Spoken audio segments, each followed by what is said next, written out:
Donc 35, établir l'équation différentielle vérifiée par UC. Donc si on parcourt la boucle dans le sens horaire, alors on a UC plus UR égale 0. On va exprimer UR à l'aide de la loi d'Ohm, ça donne donc RI égale 0. On va remplacer I par son expression, I égale C DUC sur DT.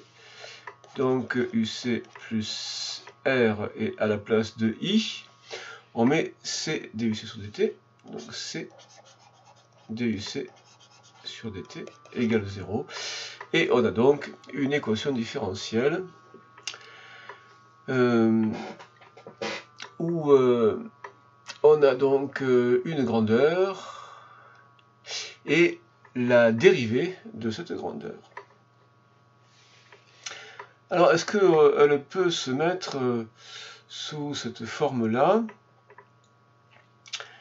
Alors, ici, on l'obtient avec RC explicitement exprimé. Donc, si on remplace RC par taux, eh bien, ça fait UC plus taux DUC sur DT. Alors, on vous demande de l'exprimer avec le coefficient portant sur U. Donc, il faut, dans ce cas, diviser, tout diviser par taux. Donc, si on divise tout par taux, ça donne 1 sur taux UC, plus, et donc là, ça fait 1, DUC sur DT, égale 0. Est-ce que taux est bien homogène à un temps? On vérifie que taux est homogène à un temps. Alors, la dimension de taux, c'est donc la dimension de RC. Alors, si on raisonne en utilisant les unités, R, c'est un rapport avec, grâce à la loi d'Ohm, qu'on peut identifier comme une tension divisée par une intensité. Donc ça a la dimension d'une tension divisée par une intensité. Et la capacité, c'est, elle, on la voit apparaître dans la relation Q égale CU. Donc la capacité, c'est le rapport Q sur U, donc charge électrique, sur la tension. Alors, donc j'ai mis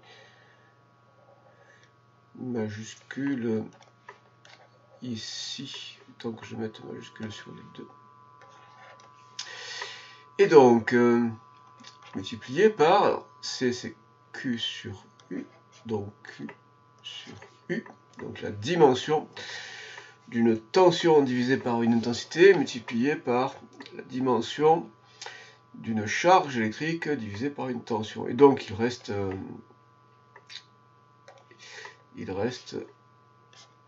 la dimension d'une charge divisée par une intensité. Alors, la charge électrique, elle intervient comme le produit d'une intensité multipliée par un temps. Et donc, si je remplace Q par IT, ça fait donc I fois T, donc divisé par I. Et là aussi, je peux diviser par I, simplifier par I, et il reste égal dimension d'un temps. Donc c'est bien homogène à un temps. Alors est-ce que cette expression-là est une solution qui convient à cette équation différentielle? Eh bien, on va le vérifier en remplaçant dans l'équation différentielle UC, alors là ou là peu importe, on va remplacer UC par cette expression là, donc U0 E moins T sur taux, et on va remplacer donc ça par la dérivée de UC, donc par la dérivée de ceci. Donc la dérivée de ceci, c'est donc U0, on reconduit l'expression de l'exponentielle moins T sur taux, et on multiplie par la dérivée de l'exposant, donc moins 1 sur taux, moins 1 sur taux. Donc on va remplacer dans l'équation différentielle, donc on va mettre ceci à la place de ceci, et ceci à la place de ceci. Et on obtient donc 1 sur taux fois UC, donc 1 sur taux fois ça, donc ça fait U0 sur taux E moins T sur taux, plus la dérivée de UC, donc plus cette expression-là, donc moins U sur taux E moins T sur taux, et donc ça, eh bien, ça fait bien 0. En déduire qu'une durée environ égale à 5 taux permet une décharge quasi complète du condensateur. Donc 5 taux, qu'est-ce qui se passe à 5 taux? Donc cette expression-là est bien une solution, solution de l'équation différentielle, donc elle convient bien pour décrire l'évolution de la tension au bord du condensateur. Alors, qu'est-ce qui se passe à 5 taux? Donc, on va écrire ce que devient cette expression à la date 5 taux. Donc, ça fera U0 E moins, alors à la place de T, on met 5 taux. Donc, divisé par taux, qui était déjà. Et donc, ça fait U0 E moins, alors taux disparaît et il reste E puissance moins 5. Alors, U0 c'est la tension initiale donc quelconque.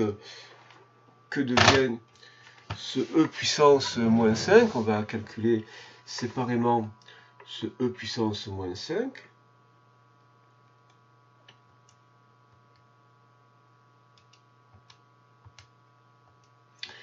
Et on obtient 7 millième, 7 10 puissance moins 3, 6,7. Et donc, multiplié par 0,00. Donc à un chiffre, je vais mettre 7. Et donc ça veut dire que, si on l'exprimait comme une fraction, ce serait U0 fois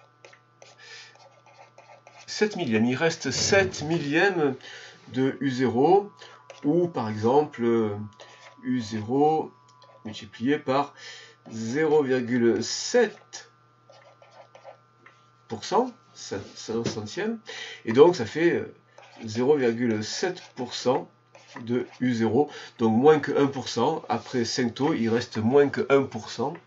Donc on peut considérer que le condensateur est presque entièrement déchargé. Donc évaluer la durée de fonctionnement de la lampe.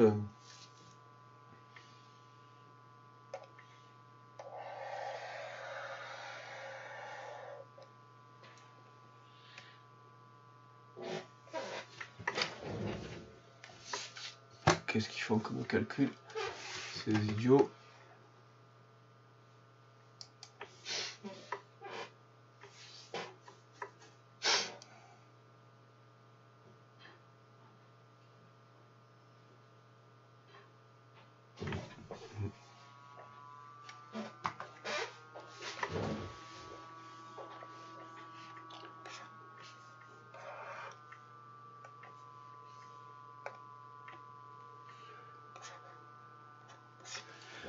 Donc, qu'est-ce qu'on appelle la durée de fonctionnement de la lampe? Comment est définie la durée de fonctionnement de la lampe?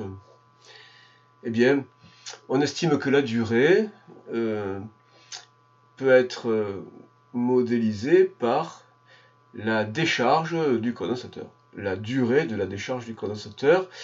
La durée de fonctionnement, c'est la durée de la décharge, donc c'est un taux. Alors, il suffit de calculer taux. Alors, taux, ce sera R fois C. Donc, R fois C égale R 220 multiplié par C, 1 farad. 1,0 farad. Petite remarque au passage, 1 farad, c'est une très grosse capacité qui n'est pas du tout commune. Et donc, ça fait 220 secondes. Alors, le temps caractéristique, c'est donc 220 secondes. Donc, la durée de la décharge, qui est donc assimilable à la durée de fonctionnement de la lampe, donc c'est la durée, ce sera 5 fois taux, donc 5 fois 200, donc ça fait 1100 secondes. Donc, vous voyez, ça fait plus de 10 minutes.